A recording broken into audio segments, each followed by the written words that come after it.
Good evening, YouTube viewers and subscribers. So I've been kind of on a bit of a tear here lately. Been selling some engines, and as quickly as I sell them, I end up finding something to replace them with. What I've got here is a backplate mount for an engine for a manufacturer of engines that I've just recently gotten one of. Let me rephrase that. Gotten two more of. The first one is this. This is yet another Irvine 40. See here, it says Irvine on the exhaust, made in England. I just picked this engine up off of RC Groups. Saw it and I was like, yeah, you know what the heck, I'm going to give it a shot. I've got some other 40 size engines I can compare it with. This engine, I don't really know a whole lot about Irvine engines. I'm still trying to learn. It looks like it's all original Irvine to me, and this looks like an Irvine carb. The only drawback to this particular engine that externally that you can see is there's some bit of marring on the drive washer here, or the drive hub, but you know, sometimes you got to live with that. I'll probably just try and buff that out with some sandpaper or something here. It's kind of rough. But this engine doesn't feel like it really needs to be torn down. Let me go out just a hair more. Oops, too much. So this looks like this is going to be a good runner right now. So I'm thinking box to the bitch run for this guy. So that's Irvine number 1, or actually number 2 in the collection. Let's add to that collection this one here. This is a big daddy. I believe this is a Irvine 150. Yep, that's what it says right here. 150, made in England. Now I saw this on eBay as I was kind of looking around at engines, looking for some way to spend some more money that I just made. Came across this, and I kind of looked at this for, I don't know, a week or so. Now I do know a little bit about these. I know that these did not come with exhausts. So this one looks like it comes with a Bisson Pitts muffler. And the reason you're saying, well, what the hell, you got it installed wrong.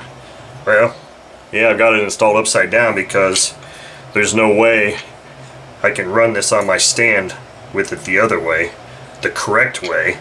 So unfortunately, I'm going to have to run it like this. And I'm pretty sure that prop won't strike this, but it's going to be pretty interesting. That's just how it's going to have to be run. I was kind of hoping that maybe it had bolt through and that maybe one of the exhausts for my Thunder Tiger Pro 120 would fit it, but that isn't the case. So now that I mentioned the Thunder Tiger Pro 120 engine, I'm probably going to have a 120 plus size 2-engine 2-stroke comparison with this guy and the 120 Thunder Tiger. Granted, it's not really the most apples to apples comparison because this is a 150 and the Thunder Tiger is a 120, but this is a pretty damn nice specimen. I really couldn't turn it away. Now it did have a lot of exhaust or carbon residue on here, and the head was pretty black too. I've already done some things to this engine because I was bored the day it came, and I was like, let's see if we can clean it up. So I've had this thing soaked in my ultrasonic cleaner for a while, and I even end up having to take a brass brush to it to try to clean some of this up.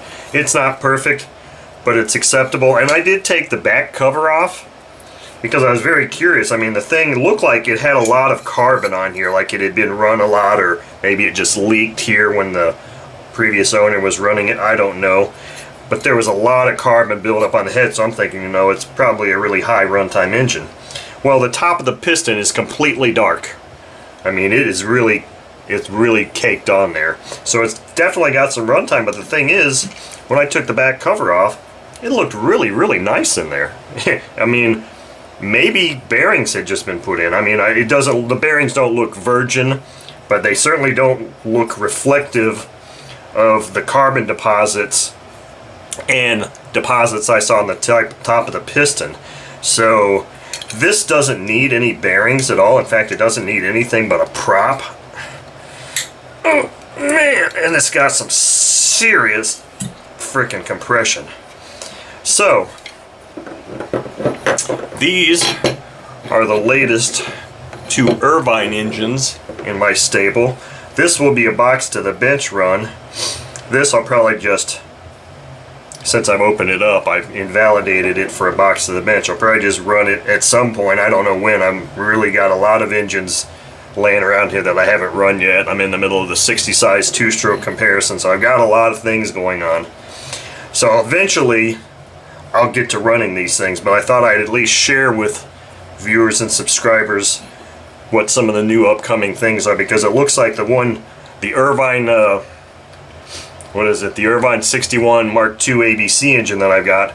I've posted a few videos of that thing, and those video views are just going off the wall. So apparently people really are interested in seeing Irvine engines. So I've got 2 more here that will be featured in videos in the very near future.